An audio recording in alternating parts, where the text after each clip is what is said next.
तो इस वीडियो में आज हम बात करने वाले हैं 3 ऐसे ऑप्शंस के बारे में।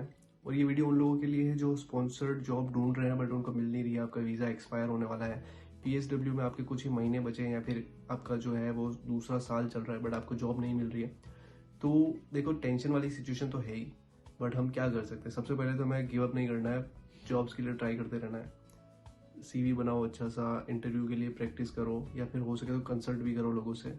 पैसे देकर भी अगर कंसल्टेशन लेना पड़े तो भी ट्राई करो, क्योंकि कुछ पैसे देकर अगर आपको ऐसी चीज़ पता चल रही है या फिर ऐसा अगर आप कुछ नया सीख रहे हो जिससे आपको एक टीयर 2 स्पॉन्सर्ड वाली जॉब मिल रही है तो उसमें कुछ बुराई नहीं है। तो अब हम बात करते हैं कि वो 3 ऐसे ऑप्शंस क्या हैं जो आप ट्राई कर सकते हो आपको अगर यहाँ पर जॉब नहीं मिलती है तो। देखो, या तो आप इंडिया जा सकते हो, और अगर आप इंडिया नहीं जाना चाहते हो और आपने सोच ही लिया है कि आपको किसी और कंट्री में मूव होना है तो आप जर्मनी के लिए ट्राई कर सकते हो। सबसे पहला ऑप्शन ये है, क्योंकि जर्मनी ने अभी अपना एक अपॉर्चुनिटी कार्ड करके एक नया जो स्कीम लॉन्च करी है उसमें ये रहता है कि आपको 1 साल का वीज़ा मिलेगा जो कि आगे और आप उसको एक्सटेंड करवा सकते हो। बट उसमें एक लिमिटेशंस ये है कि आप पार्ट टाइम जॉब ही कर पाओगे।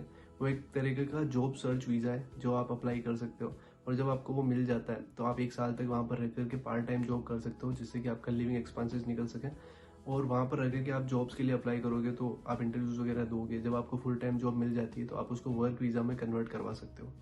ये जर्मनी का है, और इसकी बहुत सारी रिक्वायरमेंट्स भी है, एलिजिबिलिटी क्राइटेरिया भी है जो आप उसकी वेबसाइट पर जाकर के चेक कर सकते हो।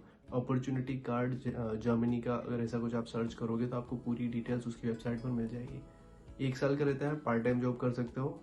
फुल टाइम जब जॉब मिल जाएगी तो आप उसके बाद में इसको एक्सटेंड करवा सकते हो या फिर इसमें वर्क वीज़ा में आप चेंज करवा सकते हो। ठीक है, पहला ऑप्शन था हमारा ये। अब हम बात करते हैं दूसरे ऑप्शन के बारे में। दूसरा ऑप्शन है आयरलैंड। आयरलैंड भी यूके की तरह ही, उसमें सेम जो एनवायरनमेंट है उनका वैसे ही है, कल्चर वगैरह सेम ही है ऑलमोस्ट। टाइमिंग का भी डिफरेंस नहीं है, 5.5 घंटे का टाइमिंग डिफरेंस है इंडिया और यूके में, और इंडिया और आयरलैंड में सेम ही है। और वेदर भी सेम ही रहता है, तो ऑलमोस्ट यूके जैसा ही है क्योंकि पास में ही है कंट्री। वहाँ पे भी जॉब्स का जो है वो टीयर 2 की तरह ही वहाँ पे भी उनकी रिक्वायरमेंट्स है। वहाँ पे भी शॉर्टेज ऑक्यूपेशन लिस्ट वगैरह है, तो आप वहाँ पर ट्राई कर सकते हो, क्योंकि यूके में भी शॉर्टेज ऑक्यूपेशन लिस्ट जो है वो अपडेट हो चुकी है, बहुत सारी जॉब्स उसमें से निकाल दी गई है। बट आयरलैंड में आप ट्राई कर सकते हो।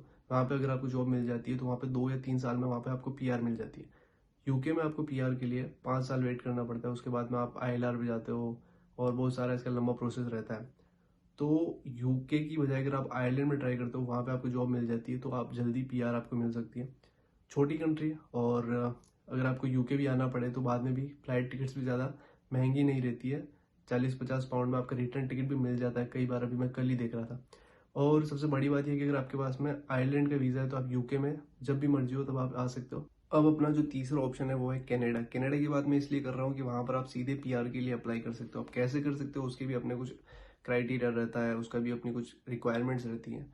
वो उसमें सबसे जो इम्पोर्टेंट है वो आपके पास में एक्सपीरियंस होना चाहिए। अगर आपने यूके में मास्टर्स के बाद में जो आपका पीएसडब्ल्यू है उसमें आपने 1-2 साल का एक्सपीरियंस लिया है प्रोफेशनल जॉब में, या फिर आपने इंडिया में रहकर भी यहाँ पर जब यूके आए थे उससे पहले आपने 1-2 साल काम किया है, तो कंबाइन अगर आपके पास में 2-3 साल का एक्सपीरियंस भी है तो आप एक्सप्रेस एंट्री के लिए आप कनाडा में अप्लाई कर सकते हो।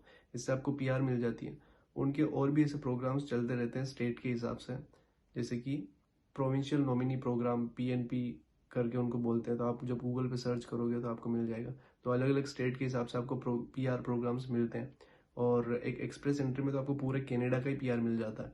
तो आप ये भी चेकआउट कर सकते हो उनकी वेबसाइट पे जाकर। कनाडा गवर्नमेंट की वेबसाइट पर आपको सारी डिटेल्स मिलेंगी, और ये आप सीधा अप्लाई करोगे तो आपको सीधा पीआर मिलेगी। ऐसा नहीं कि आप वर्क वीज़ा के लिए अप्लाई कर रहे हो, वर्क वीज़ा के लिए भी अप्लाई कर सकते हो, बट ये पीआर का जो है वो दूसरी कंट्रीज जितनी भी है, इंग्लिश कंट्रीज होगी या यूरोपियन कंट्रीज होगी, उनमें इतना इजी नहीं है जितना कनाडा में सबसे इजी होता है पीआर लेना। आप सीधे भी ट्राई कर सकते हो।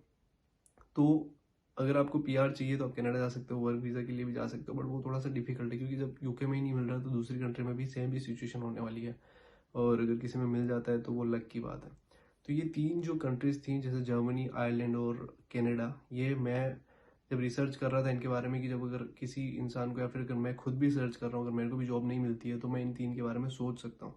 प्लस एक और बात मैं आपको सजेस्ट करना चाहूँगा कि जो इंसान पढ़ाई में बहुत अच्छा है, जिसने अपनी मास्टर्स यहाँ पे करी है और आगे और पढ़ना चाहता है, तो वो यूके में ही रह करके पीएचडी के लिए अप्लाई कर सकता है। पीएचडी के लिए जब अप्लाई करते हो तो आप एक काम करो कि फुली फंडेड पीएचडी प्रोग्राम्स के लिए अप्लाई करो। उनमें अगर आपको पूरा आपका फीस वगैरह माफ हो जाता है, आपको रहने के लिए भी वो लोग पैसा देते हैं आपका, जिससे आपका एक्सपेंसेस निकल जाता है, रेंट वगैरह, और वो लोग कई मेरे ऐसे फ्रेंड्स हैं जो यहाँ पर फुली फंडेड पीएचडी कर रहे हैं जिनमें उनको 1 BHK का फ्लैट दिया जाता है और इतना अच्छा फ्लैट मिलता है उनको, उनकी फैसिलिटीज़ बहुत अच्छी होती है। हालांकि आपको पढ़ना तो पड़ता है, आपकी एकेडमिक्स बहुत अच्छे होंगे तभी आपको फुली फंडेड पीएचडी मिलेगी। ऐसा नहीं कि हर किसी को मिल जाएगी, बट अगर जो पढ़ने में अच्छा है और जो आगे और पढ़ना चाहता है तो वो पीएचडी के लिए ट्राई कर सकता है। 3-4 साल की पीएचडी मिनिमम होती है और वो फिर लंबी एक्सटेंड होकर 7-8 साल तक भी जाती है। कोई 4 साल में करता है, कोई 5 साल में करता है, तो ये डिपेंड करता है। तो अगर आप पढ़ना चाहते हो तो आप यूके में ट्राई कर सकते हो, पीएचडी के लिए आप आयरलैंड में भी ट्राई कर सकते हो, वहाँ पे भी स्कॉलरशिप्स मिलती हैं। तो ओवरऑल ये है कि ये 3 कंट्री के अलावा जो पढ़ना चाहता है वो इनमें अप्लाई करे, जो नहीं पढ़ना चाहता है वो अलग कंट्रीज में अप्लाई करे। और सबसे मेन तो अपना यही रखना है कि आप सीवी अच्छा बनाओ, इंटरव्यूज़ की प्रिपरेशन करो और कैसे भी करके यहीं भी जॉब लेने का ट्राई करो। तो ये जो मेरा रिसर्च था वो मैंने आप लोगों के साथ में शेयर किया। अगर किसी भाई का या किसी भी बहन का कोई क्वेश्चन हो तो आप कमेंट में बताओ या फिर आप मुझे इंस्टाग्राम पर रीच आउट कर सकते हो। मेरा जो इंस्टाग्राम है वो बायो में दिया हुआ है।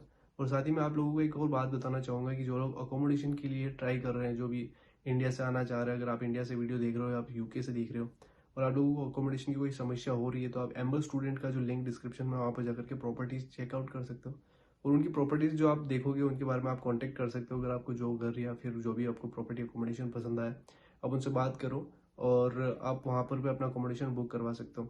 इनकी जो सर्विसेज है बहुत अच्छी रहती है। मैं उनके साथ में कई टाइम से काम कर रहा हूँ और बहुत लाइक साल भर से ज़्यादा हो गया मुझे इनके साथ में वीडियोस बनाते हुए, और इनका जो एक्सपीरियंस रहता है वो बहुत अच्छा रहता है। अगर आपको कुछ भी कन्फ्यूज़न हो, कोई भी अगर सवाल क्वेश्चन हो तो मुझे कमेंट में पूछो, मैं उसका आंसर आपको दूंगा। ठीक है, मिलते हैं किसी और वीडियो में, तब तक के लिए अपना ध्यान रखो और चैनल को सब्सक्राइब कर दो।